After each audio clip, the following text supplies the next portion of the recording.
All right, welcome to the Explainer. Today, we are jumping right into a huge showdown for the heart and soul of mainstream PC gaming.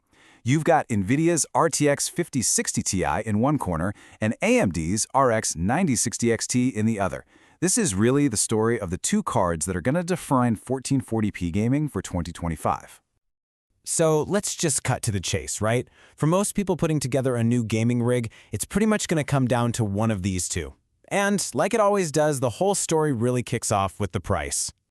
And boom, right away you see the core of the argument.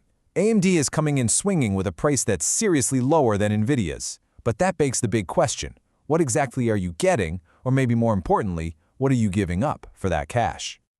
Now that price gap, it's not just some random number. It's a window into two totally different strategies, two completely different ideas about how to win you, the gamer, over. See, NVIDIA is making a bet.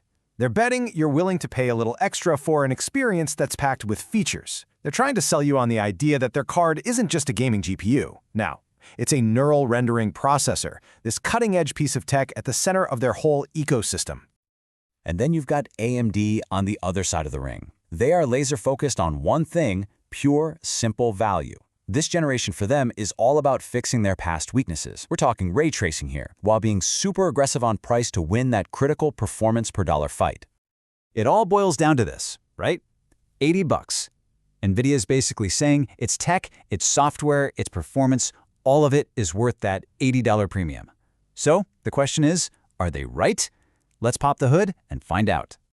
Okay, so both of these GPUs are built on really advanced 5nm chips. They're both super sophisticated, but how they decided to spend their transistor budget, well, that tells you everything you need to know about what they think is most important.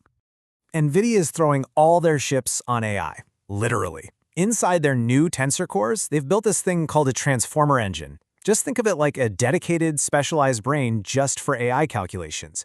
It's the same kind of tech that powers things like ChatGPT, and in this GPU, it's the absolute secret sauce behind their DLSS 4 upscaling. AMD, meanwhile, they're playing a different game. This RDNA 4 architecture is all about fixing a big, glaring weak spot from their past. They've totally overhauled their ray tracing hardware with these new dual intersect engines. The simple version, it doubles their horsepower for ray tracing, making them a real contender in that ring for the first time. And you know what? This just perfectly sums up the whole hardware story. NVIDIA is spending the big bucks on brand new, super fast GDDR7 memory. That lets them get almost 30% more bandwidth. AMD, they're sticking with the tried and true GDDR6. It's cheaper, it's reliable, and it's key to keeping their price down. And all that silicon, all that memory, it all leads to this. The biggest battlefield in modern PC gaming, AI upscaling. The fight between NVIDIA's DLSS and AMD's FSR is hotter and more important now than it's ever been. Look, let's be real. The days of just brute forcing every single pixel at native 1440p, they're kind of numbered. It's just not efficient. Both of these cards are designed from the ground up to use clever AI to upscale a lower resolution image, and their methods are getting seriously good. Okay, now what's really interesting here is just how much ground AMD has made up. FSR 4 is a huge step for them, but the devil is in the details. See that core model row? NVIDIA's transformer-based model gives them an edge, especially with that ghosting control. It's just better at handling motion, which means fewer of those weird, blurry trails you sometimes see. All right, enough with the tech talk. Let's get to what actually matters, right? Frames per second. How does all this fancy hardware and software actually perform when you're playing a game? So first up, we've got pure rasterization. Think of this as your classic gaming performance. No fancy ray tracing involved. And look at that, they are neck and neck. NVIDIA has a tiny lead, maybe 5 to 8% on average, but honestly, in most games, you're not even going to notice the difference. It's a dogfight. But then, you run into a game like Hunt Showdown, and whoa, that tiny gap, it just blows wide open. For whatever reason, the way CryEngine works just clicks with NVIDIA's architecture, giving it this massive, staggering 45% lead. It's a big reminder that performance isn't always a simple average. And this is where the gloves come off.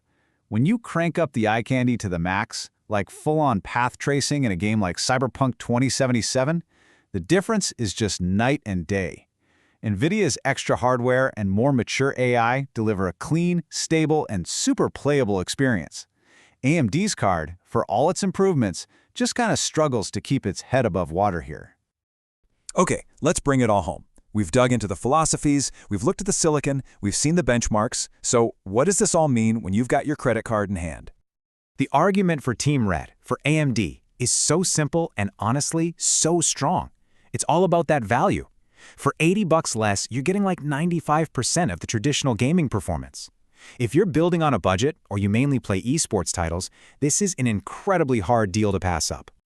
Now, the case for Team Green, for NVIDIA, well, it's about what you get when you're willing to pay that little bit extra. That $80 buys you a more polished feature set, that best-in-class ray tracing, and a card that's just more versatile, especially if you do things like video editing or 3D modeling on the side. It feels more like an investment. So, let's just call it what it is. If your goal is to get the absolute most bang for your buck, the most frames per dollar, the source is crystal clear on this one. AMD takes the crown. It is the undisputed value champion. But, and this is a big but, if you're not just looking at value, if you want the one card that can do everything well, the most complete package from top to bottom, then the verdict swings back to NVIDIA as the best overall choice. So there it is, the value champion versus the tech king. And in the end, it really comes down to a simple question for you to answer. Which one of these philosophies wins your wallet? Is it about saving money right now, or is it about paying that premium for the absolute best tech on the block?